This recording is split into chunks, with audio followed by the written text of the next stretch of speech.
The following is a presentation of the Matt Talk Podcast Network.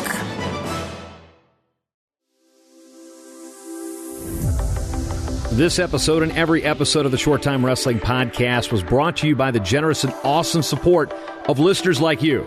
Do your part and go to matttalkonline.com/join the team and make your monthly pledge. You'll get some cool rewards and perks like access to my Matt Talk Online Statistical Almanac, digital preview guides, and even some cool swag like shirts, hats, and pint glasses. matttalkonline.com/join the team.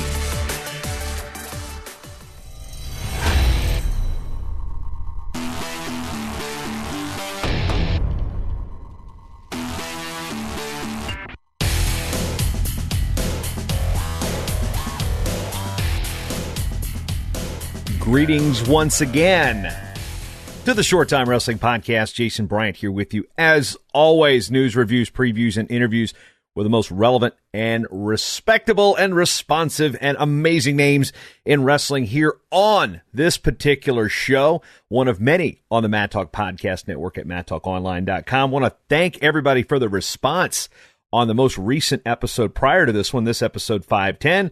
On episode 509, talked with Allison Schwab, the wife of Northern Iowa head coach and 2008 Olympian Doug Schwab. The feedback on that one's been amazing, so I really thank everybody for sharing that show. It's a different perspective. If you haven't had a chance to go listen to it, it's at matttalkonline.com/SchwabMob. That's one word, SchwabMob.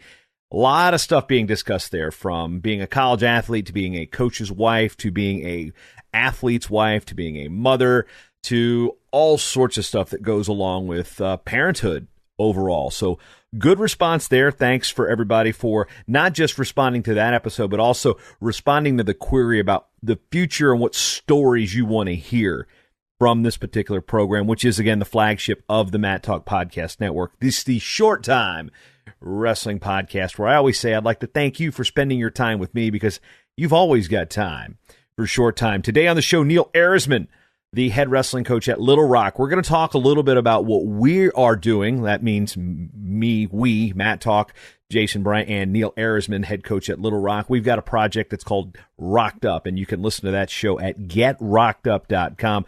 There will be a pitch later in the episode to talk about that. But before we get to the nuts and bolts of this particular episode, in which I want to thank our team members, as always, you can go to matttalkonline.com/join the team to see a list of the 50 that are supporting this network, all the historical efforts that I'm doing here with the Almanac site, which, if you are unaware, I have a sandbox, so to speak, with a lot of data, all the Fargo All-Americans, all the All-Americans from every college level, from the California Community College All-State Wrestlers to the NJCAA All-Americans, the NCWA. Now, I have to update them for 2019, but this is the only place on the internet where you can actually have access to every single college all. It's like the greatest bar fact checker ever. Yeah, I was an All-American. Oh, really? Where? Click, click. No, you weren't. Liar. Buy me a drink. Yeah. I get calls on this all the time. So you get that as a perk of your patronage. If you are a monthly contributor of a certain amount, you will get access to basically what is a research sandbox. It's a lot of stuff where my digital preview guides and Fargo almanacs come out to, that's where that stuff is. I'm the only one in the country that has this stuff, and I do provide it to you if you are a patron of the program. So if you're interested in stats, facts, and statistics and all sorts of that type of thing, and I'm always adding stuff to it. It's part of my I guess my life's work, so to speak, in terms of documenting previous placements, at least, so we can have records that we can point to and not just say, well, it's believed to be. No, there's no such thing as believed to be. That means the research hasn't been done or somebody didn't do the research. Well, I'm doing the research, and if you want to support that, matttalkonline.com/join the team. You can offer a one-time donation like our recent contributor John Cobb did. He provided me some really good insight on what he'd like to hear on this network, and whether it be this show or the Guillotine Grapevine show or anything that's Minnesota-based, as he's a Minnesota wrestling fan. So thank you for that contribution. You can be like John. You can be one of the cool kids that does something just a little bit different. Cool kids these days mean something a little different than it did when we were in school. So MadTalkOnline.com/join the team, and you can support the efforts here of this podcast and the entire network and all the historical stuff that I spend hours and hours digging up that nobody actually sees. So yes, that's a little behind the scenes look at things that I do. And, if those things get compensated, I will be eternally grateful, and your name gets thrown out there. And you also get some cool stuff that you can hear about. You can go to that page, MadTalkOnline.com/join the team. That tells you all you get. Carrie Green was the most recent monthly contributor. She's going to get a t-shirt, a draft glass, a hat, access to the preview guides, the Fargo Almanac, all that stuff. So loads of fun. Actually, no, the hat is the next level up. I don't think she got the hat, but you'll have to, again, check that out at the Patreon page. So enough rambling on a Friday. Let's get to the show. And as I said earlier, I'd like to thank you for spending your time with me, because you've always got time for Short Time. And another episode of Short Time. We're heading to Little Rock. I spent a little bit of time down in Little Rock back in December, visiting again with Neil Erisman, the head wrestling coach of Little Rock's team. They are the Trojans. Coming up on 1 year. It's been about 11 months, Neil, since you've been on the job down there as the first head coach at the University of Arkansas at Little Rock. And hey, welcome back to the Short Time Wrestling Podcast.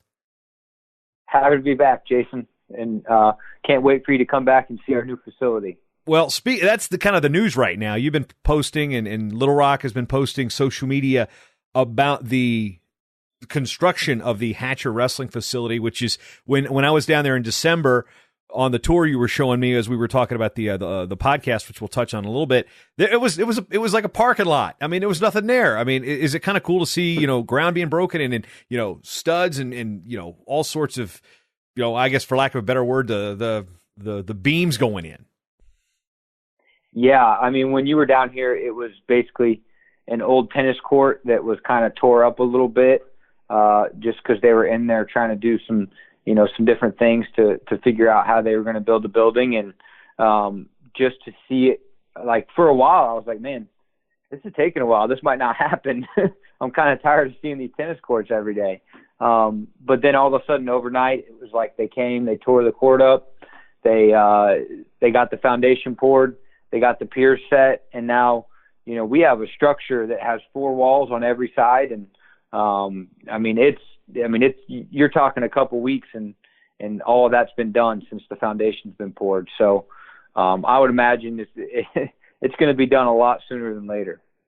Yeah. And when is the expected completion of the facility? Are you guys going to be able to work out in this thing for this season? Yeah, it's supposed to be done July 15th. Wow. So, you're talking 2 months, but the amount of work that they've got done in 2 weeks has been unbelievable. And it's, as far as to my knowledge, it's on schedule. Yeah, I mean, I'm looking at things like they're redoing the stadium at Old Dominion, and they basically tore the thing down the end of last game, and they're building it back up, and that's supposed to be done in like 100 days. I'm like, are you kidding me? Rebuilding a whole, I mean, I have no concept of how long it takes to build this stuff. I'm sitting here trying to renovate my basement, and that's going to take like 8 weeks. Like, I could basically, I could build a wrestling facility in Little Rock in the time it takes me to redo my basement. This is good stuff. Yeah. Well, we won't ask how long your wife will think it'll take, though. Oh, yeah. If you've ever, you're probably a little too young to catch the Money Pit reference, but 2 weeks, that was yeah. Those of you who grew up in the 80s know the reference, because everything takes 2 weeks and it never gets done. It was like my first house. Now, moving forward and talking about the program, one of the big things that's been a question about all of this in going into the first year is conference affiliation. The Pac-12 announced it was going to add Little Rock as an affiliate member in the sport of wrestling. Pacific 12 Arkansas. Let's talk about how that's going to work for you guys. Well, it's going to be fantastic. I think this is a very monumental day, not just for our wrestling program or athletic department, but for our university as well. It kind of transpired over the last month, and it's just something we're very grateful for. They needed another team, and we were kind of a natural fit for what they were looking for and for the teams they do have in there, and we just kind of jumped right in with both feet when they extended the offer. Now, when you set the schedule, and we'll talk about that here in a little bit more so about who is on the schedule and open dates, but at this point in the off season, how much do you have to scramble to kind of put conference opponents into the schedule? I left some 4 or 5 spots with kind of banking on we were going to be in the conference. So more of it's just going to be logistics about who's going to go where. I don't think there's a requirement for this year for any of us to wrestle, but I've already been in contact with them and reached out and kind of try to at least schedule majority of the teams, 3 or 4 of the teams out of the other 5. So how, for those who are unaware, how does an affiliate membership work in wrestling in this respect with Little Rock? Because we've seen Northern Iowa, they went from the MAC as an affiliate to now the Big 12. Missouri and Old Dominion, for example, are affiliates of the MAC before they absorbed the EWL. So from a Little Rock perspective, what's the time frame here? What's the long-term goals? What are we looking at in the future with this relationship? Yeah, I mean, we're here for a few years. I don't know the exact specifics of our contract, or I guess I do know how long, but to avoid talking about something that I'm not sure if I'm supposed to put out there or not. But we're going to be there for a few years. Our goal is long term. We want to be in this conference long term, and how it works for us is basically we get to join the Pac-12. We qualify at the conference tournament for nationals, and we get to be part of the Pac-12. I mean, there's not a whole lot to it other than it's an application process, and we were very grateful they reached out to us and asked us to apply, and once you apply, it goes through the coaches vote. It goes to what you call the SWA, the Senior Women Administrator vote. Then it goes to the athletic director vote, and then it goes to the CEOs of the university. So it's a little bit of a process. It took several weeks for all those votes to happen. But once they voted us in, we accepted, and now we're officially in the Pac-12. Geographically, there are a couple other conferences that seem to fit, at least in some way, shape, or form, and not getting specifically to each conference, but what were some of the hurdles that you guys were experiencing with potentially pursuing options prior to the Pac-12 option, presenting itself? Yeah, I think that there are a couple other conferences from a geographic standpoint that might make a little more sense, but they were pretty full, and I will say this, that there were a lot of coaches that were receptive to us, but I think there's the issue in our sport that coaches that there's a few coaches out there that are just very short-sighted, and they don't see how important Little Rock is, and that's why we embraced the Pac-12, because they saw the importance of what we're doing, being the first program in 23, 25 years, starting from scratch and with really no history whatsoever. And, they want to help us do good for wrestling. And so, with the other conferences, it just came down to they had a lot of teams. It was, logistics, and just quite candidly, there were a few coaches that were pretty short-sighted for the future of wrestling. As we look at the future of, realignment really sent everything into a tizzy, with the big sports, with the Power Five, especially with football a couple years ago. I have a sense that we're probably going to come up on another realignment structure here soon with the all sports conferences. But as it relates to, I guess the question is, the only two members of the Sun Belt with wrestling in the all sports conferences are Appalachian State and Little Rock. And so when it comes to scheduling, I know we'll touch on this in the future a little bit, but are you going to develop the Sun Belt trophy, so to speak, year in, year out? Absolutely. John Mark and I have already spoke, and I think we're going to do an unofficial Sun Belt Conference championship every year.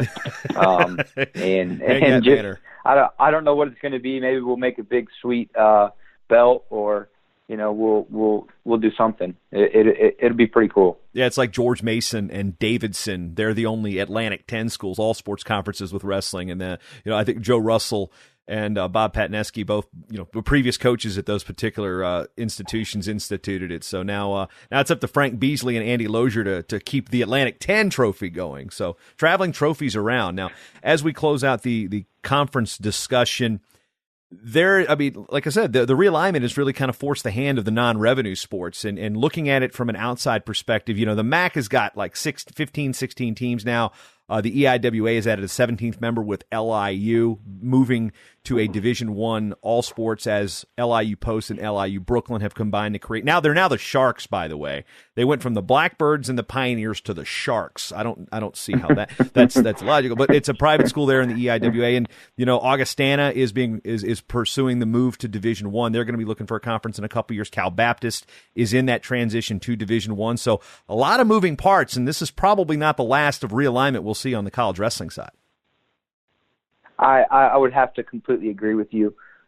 Just kind of looking at, the way that programs are being brought on, but also, geographically for a lot of programs, it would probably make more sense to have some realignment. But, as far as if that's going to happen, I think that's just, me and you speculating. But I would say that's probably something that will come up in the near future for wrestling as a whole. Now, looking at the makeup of the Pac-12 that gives it the sixth program, you've got two of the more reputable coaches and athletes in their day, Jimmy Zaleski and Zeke Jones, with a youth movement of coaches. And it's weird to say that Jason Borelli is like the elder statesman of that youth movement. Jason Borelli, John Cerritos, Manny Rivera, and yourself. So the young guys outnumber the old guys now. So Zeke's not going to be able to bully anybody around. No, he's not. But we kid, Zeke. We're kidding. Definitely.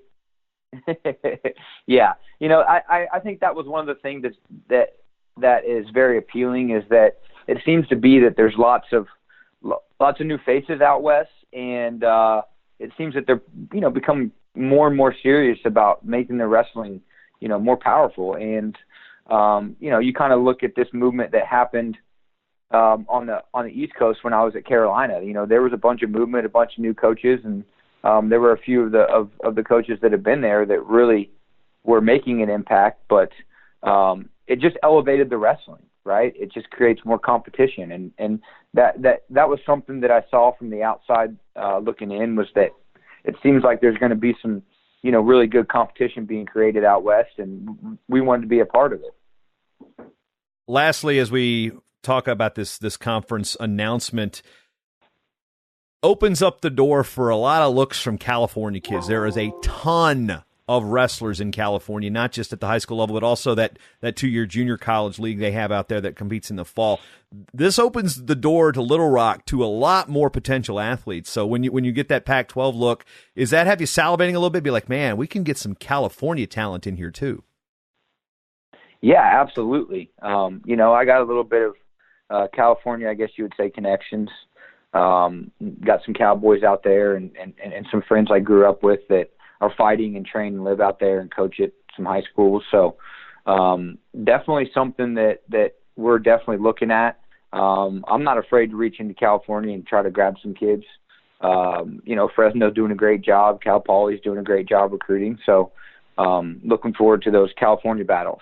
The coaching search, and before we get to the assistant coaching search, what's the structure of your staff going to be? We're going to have a full-time assistant and a GA. I mean, how many coaching positions are you going to have year one?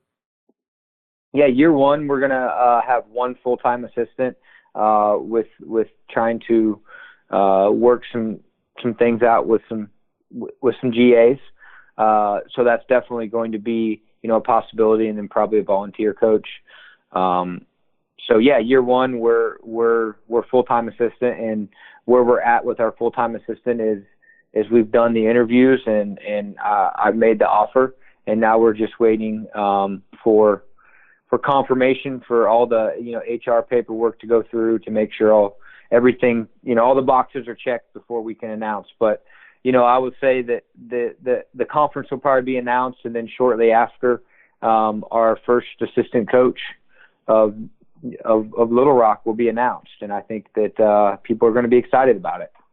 And if I'm going to give it away, but not give it away. I mean, should we say it's got a little cowboy tone to it? Cowboy tone sounds good. I think that people are going to have to, they're going to have to look at it and say, oh, now I understand what he meant by cowboy.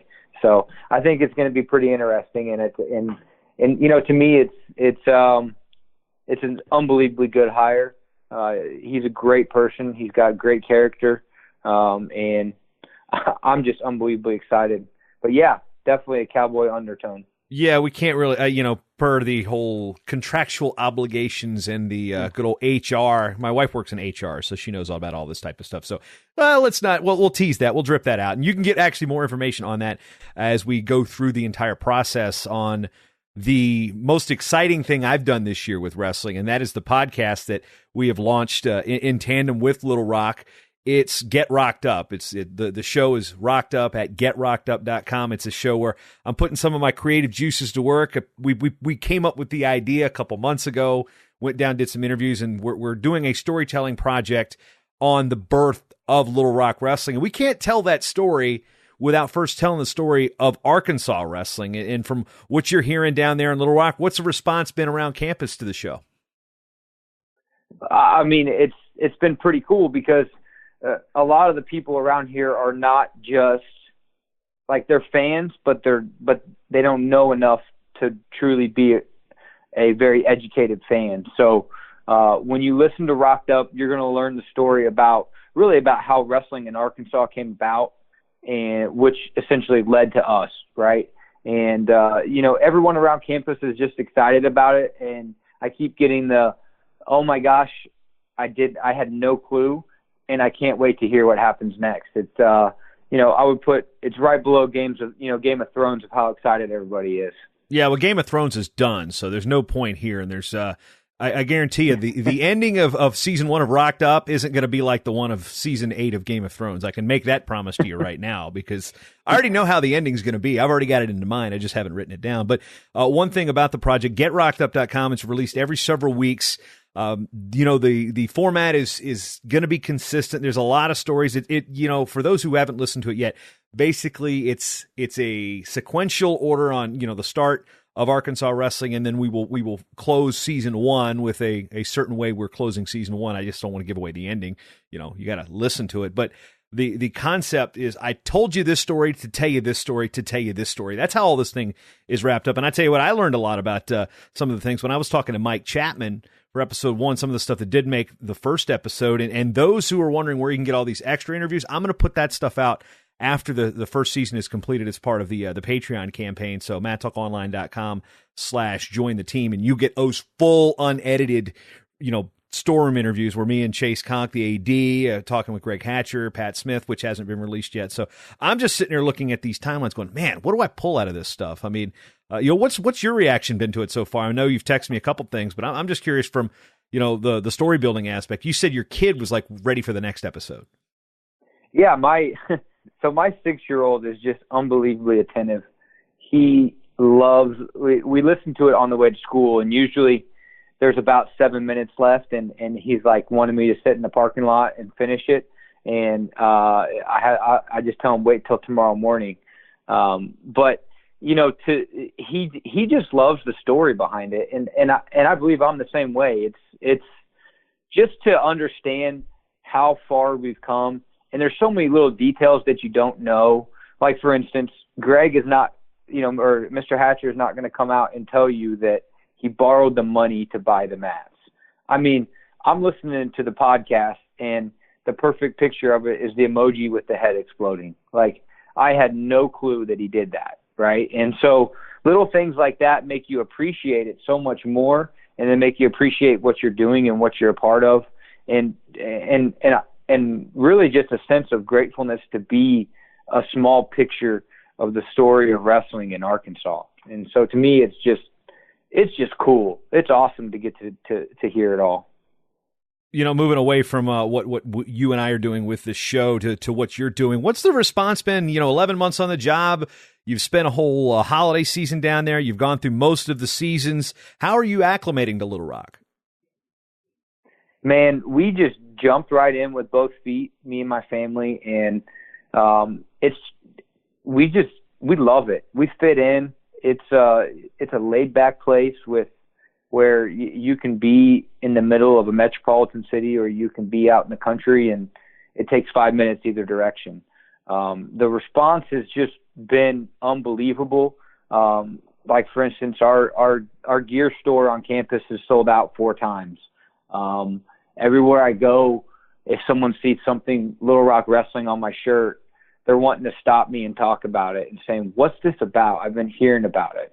So, anything from just extreme excitement for everybody who knows about it to this kind of just what is going on.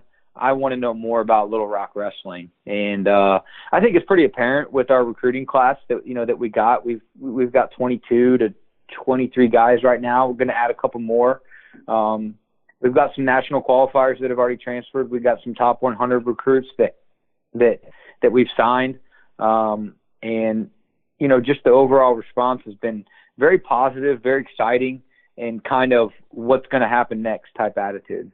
Yeah, I'm curious about that. So what of those transfers, who can you talk about? Have they signed pen to paper? Are they out there? They out public? Not yet on all my transfers. Some of them I just got, and we're getting the scholarships to them. And once they sign and apply, then we can do that. But one in particular who's on campus is Jose Champagne. Jose comes from the University of Minnesota. He's been here all semester. I think he lost like 8 or 9 matches in his combined couple years at Minnesota. Battled for the spot. He's beat some kids that have won, been to nationals and won their conferences and beat them pretty handily. He brings a lot of experience. He brings a good attitude. And, he's someone that I'm looking for to kind of just take the reins and run with it and say, this is what to expect, boys, and follow me and we'll do great things. So he's one I'm definitely excited about. When it comes to the top 100 guys, I mean, who was the first guy from this high school class that when you got pen to paper, you're like, yep, I got him. Man, really the first guy that I got, the actual first guy was Connor Ward, which we talked about. Mm-hmm. And you've done a podcast over him. But there's been several freshmen that I'm super excited about that you really just can't go to, I can go up and down the lineup of guys I've got and tell you how excited about certain ones, but I can tell you why I'm excited for all of them. I got a kid out of Allen, Texas that, I think he was top 50 pound for pound, maybe top 30. And he's, one Reno, one, placed, I think 3rd or 4th in Ironman and just doing some really good stuff. What's the response been from when you show up or make a call? Because, social media now, it's not like the story of Little Rock has been, hidden. This is something that wrestling has really promoted, not just with what we're doing with the podcast, but the NWCA was big behind it. It was a big splash announcement at the NCAA championships. The high school kids know about this program before you even have to call them up, and that's a plus. Yeah, I mean, I got coaches calling me, and I think the cool thing is they all kind of start with this, like, Coach, I know you're doing this by yourself right now and you're busy, but I want you to check this kid out. And they understand that, this is a process. And when I call, they're excited to at least hear about what's going on here. And I at least have their attention to the point where I tell them who we are. I tell them what we stand up, what we stand for, which is basically what Rocked Up is. And then at that point, you kind of get an idea of who's really interested and who's not, because everyone's interested in being the first, right? But we're trying to build our house on rock and make it something solid. So, usually I get a really good response up front, and then you usually can tell who's going to answer your phone call again and then who's never going to talk to you again. So that's how it goes. We look at the growth of the program and building something from the ground up. And like you said, you're throwing the buzzword out there, building it upon a rock. When you look at the foundations of Arkansas wrestling, which we are documenting again in the show, Rocked Up, 10 years, 11 years now, what was your reaction to I guess everybody else's reaction at around the high school level this year when you're starting to go to events and check out the state tournament, which is on campus there. I mean, what's the general buzz that you're picking up from, not the college wrestling community, but the Arkansas, the local wrestling community, which again, you've only been a part of for 11 months.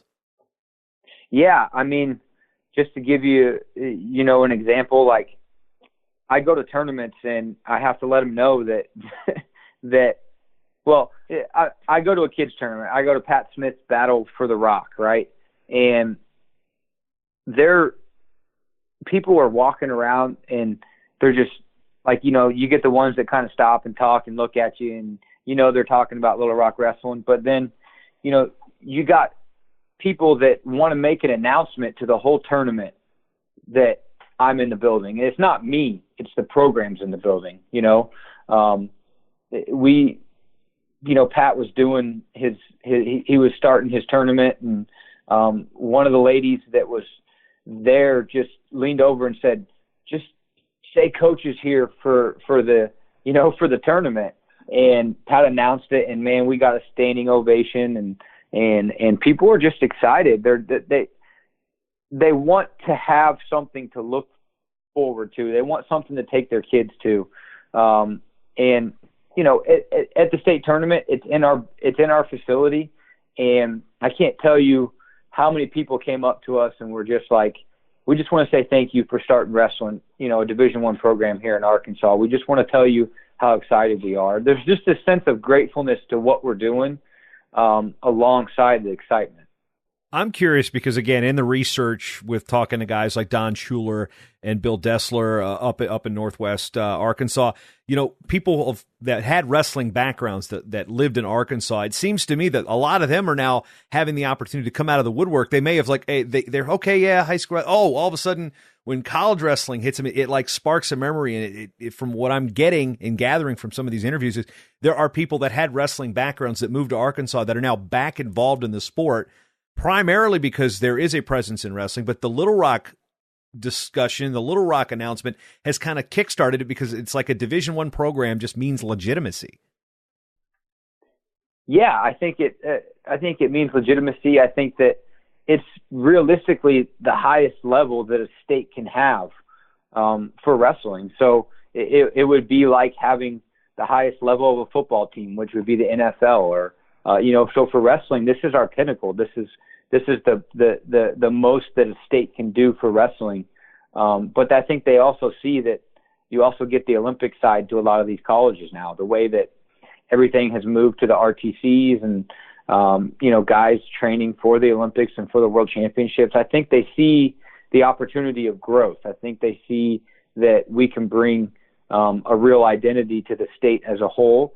We have a lot of other great smaller colleges, but I think they kind of look to us to be, to represent Arkansas wrestling.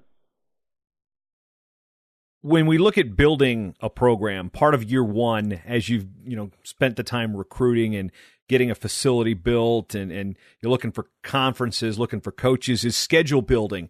How difficult is it building a schedule when you've got just you to make this thing happen? Man, the schedule's been really, really hard because you're sitting here trying to build it, and I'm telling coaches, like, I don't know what conference we're in, so I can't promise a return. Or, this date might not work next year. So we're not actually completely finished with our schedule. But man, it's actually been a lot harder than I thought because everybody wants to wrestle you.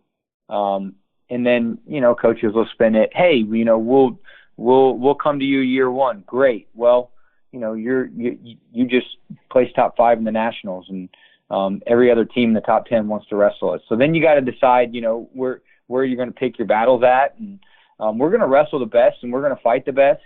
But we got to make sure that we get our schedule set that is conducive to what we're trying to accomplish. What's one thing that's been difficult about getting teams to come into Little Rock? More of a lot of these school schedules are kind of already mapped out for the most part, and trying to get them to come here on a year where they're already traveling near us has been really kind of the the difficult part. Just that timing of when they can come and who they're going to wrestle. We have a lot of schools close, but it doesn't always work out with the timing. November 22nd, I believe, is going to be the home opener, and you're going to go with another state school there, school within the state, and University of the Ozarks, a Division III program. So Leroy Gardner's been on the show before. He has a pretty good background on all things wrestling. Good dude overall, but what were the thoughts about making Ozarks your first opponent at home? We wanted something local. We wanted something that could draw fans. And it really just started. Leroy reached out to me, and that's really where the idea came. And we really built it after he reached out. So, at that point, we weren't even really building our schedule yet. This was last August, September. And he was like, we'll come to you. We'd love to wrestle you. And that's really where the idea came from, we want to put fans in the seat or in the seats. And we just came to the conclusion that was the best option for us for our first home duel. And, we're going to run with it. Is it fitting that it's going to be another Arkansas school? I think it is. I think it's very fitting. I think that it's good for Arkansas people because they're going to see a lot of Arkansas kids wrestling, not just on our team, but on Ozark's team. And there's going to be a lot of Arkansans competing, at the Division Level 1 for the first time, representing their state locally. And I think it's more than fitting. I think it's what's needed. I think we needed to do that for the state of Arkansas to show them that, we can put a product out. We can put a great product out, and not just at our level, but at multiple levels. So I think it's a perfect fit. When you go through the, style, how do you, what's the mindset in building a year one schedule? Are you going duels or where you can get them? Are you going tournament heavy? I mean, how are you trying to set up your schedule so your athletes, some of whom don't even know they're your athletes yet, can have that opportunity to earn a bid to nationals through the conference qualifier and ultimately be prepared for the postseason to represent Little Rock? Gotcha. I went into this with an open mind about how I was going to build my squad. I didn't know if it was going to be all freshmen. I didn't know what transfers I was going to be able to have. I think the transfer portal really helped us this year. I think that I have mixed emotions on it for the future, but,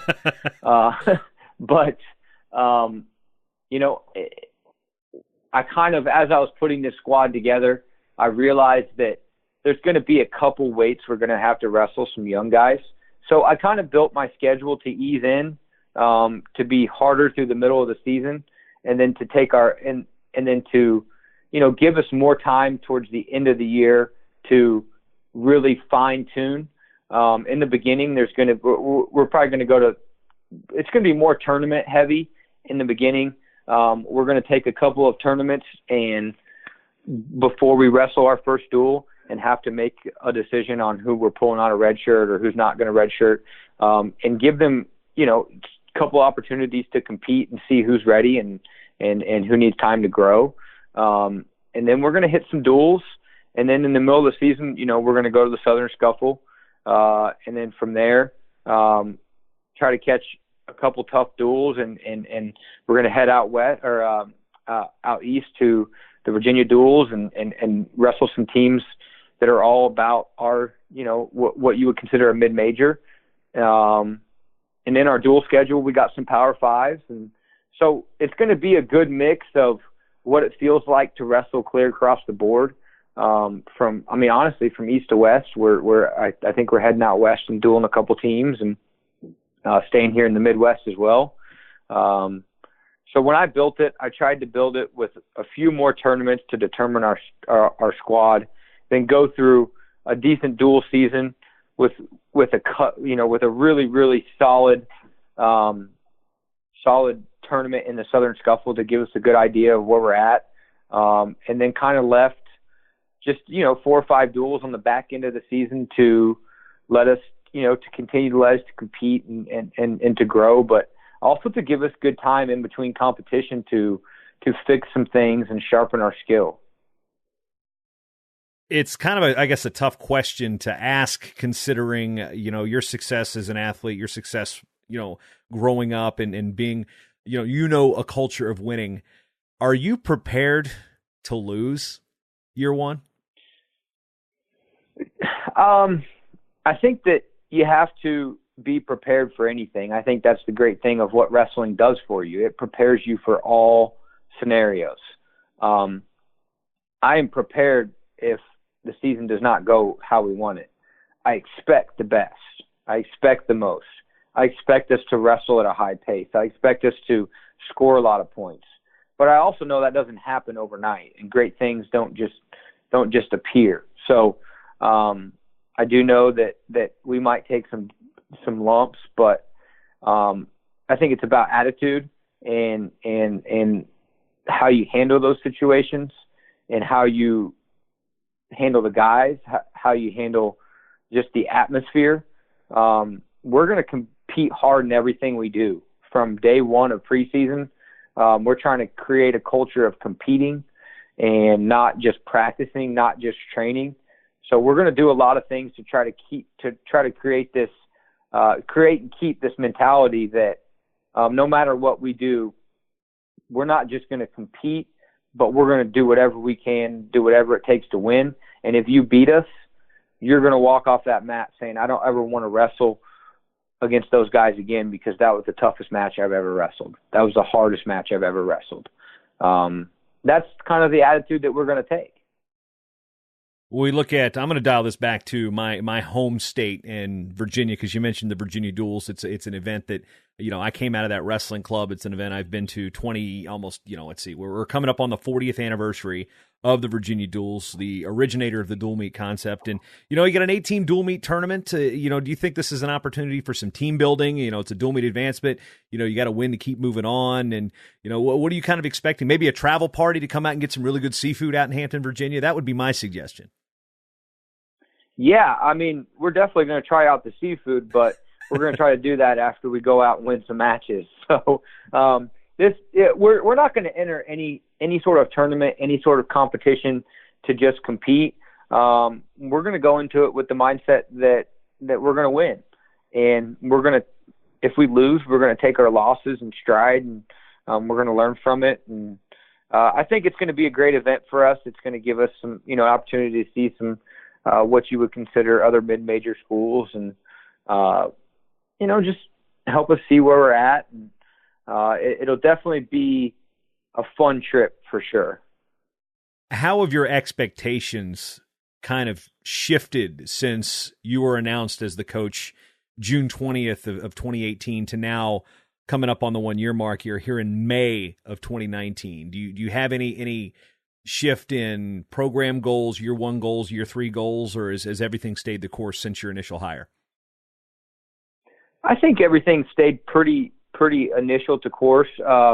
Just little things of expectations are just in my mind, they're set, but they're created at the same time. So, I say we're going to go in and we're going to do this, but we got to earn it. We got to create it. And, really at this point, we don't have a full squad to be able to have a full evaluation of how realistic our expectations are going to be. But, I expect to take guys to nationals next year. I expect them to compete well at nationals and put themselves in a position to have the opportunity to be on the podium. And I don't care what anybody says about that. I mean, Fresno took year one and turn around and have an All-American year two. So why can't we keep pace with that, or why can't we stay on par with that? And I'm going to keep that expectation, and we're going to be a lot better at the end than we are at the beginning. Speaking of Fresno, it's kind of an interesting comparison, even though they had a program prior, had some tradition. Have you made any phone calls to the coaches, regardless of division, on starting new programs to get some advice on, hey, how did you do this when you were first starting out? Absolutely. I grabbed Coach Steiner I think it was at Final X at, where were we? Or the World Team Trials in Rochester. I grabbed him and sat down with him for a while, and I've called him a couple times, and I've actually been in I'm just so grateful to all the other college coaches around the country that have consistently reached out just to give me advice, just to give me, insight, just to say, hey, listen, keep your head up. You're doing great things, and just the community of wrestling that understands what we're doing and how important it is. Whether they started a new program or not, they've been willing to help and give me advice, and I'm just unbelievably grateful for that. We talked about various things over the course of the last year. Many of those you'll hear on Rocked Up. Again, shameless plug, getrockedup.com, the 12-episode season 1 to a podcast platform near you. But you talk about grit, and it's an acronym that means a lot there in Little Rock. Can you explain what grit is and what it stands for? Well, grit is an acronym, and it, it's really about greatness, respect, integrity, and teamwork. And then, it's what it takes to be here at Little Rock. We're not a small school, but we're not a big school. We have a lot of resources, but we don't have the same resources that an Oklahoma State has, right? But, we decided to bring our own values to that, and it really just kind of sums up what Rocked Up is. It's just greatness and grace, respect and righteousness, integrity and intensity, teamwork and toughness, and we kind of added our own, acronyms alongside grit. But, to us, grit falls under Rocked Up, and if you don't mind, I'm just going to kind of plug that in there because that's really a part of what grit is. When I set out to go get this job and do whatever it took to get this job, I wanted to have a system and a foundation that it was laid on. And when I saw grit as their core values here at Little Rock, it just excited me because I felt like it embodied who I was and it embodied what I believed in. And so I wanted to create my own foundation with grit incorporated. And it started with just, Little Rock, the Rock. And I was like, Rocked Up, because that's just, it just sounds cool and it sounds exciting. Right. And so I just tried to create the kind of like, I guess you would say, the 5 pillars of Rocked Up, and grit just fit right in there. And that, it's, what do the 5 pillars look like? They are, your tactical side, which is your skill and your practice. And so, how are we going to approach that every single day? The physical side, the mental side, the personal side, the academic side, it all falls underneath this. And it's really based around, everybody in the race runs to win. They run to get the prize, right? But let's make sure that we run in such a way that we actually run to get the prize, because we know that everyone who competes is strict in their training, and they do it for simply the medal, right? And we want to do it for more than the medal. We want the medal to be a byproduct of who we are and what we're doing. And we want something that lasts forever. So we're not going to run aimlessly and run in any direction. We're going to make sure that we live for something bigger than wrestling, that we control the things that we can control, and that we have great relationships, and that we have the expectation that we're supposed to win. And those things really just make up what Rocked Up is.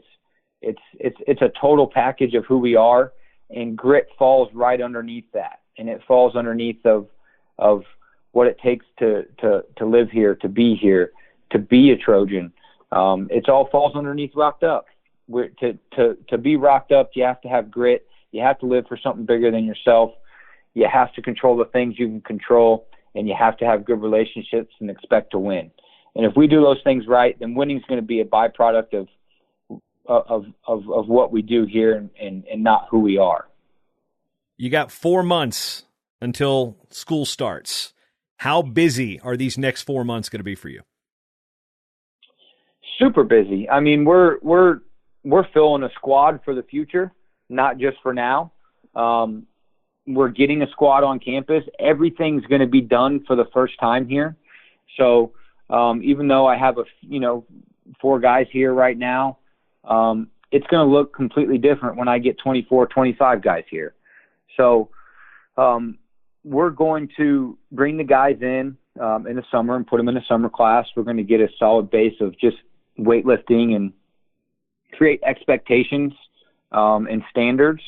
And, that's really what the next 4 months look like, is just getting a solid base of conditioning and learning and making sure the guys understand and completely buy into being rocked up. And we're going to create some cool things that we do to create a culture of competing as well.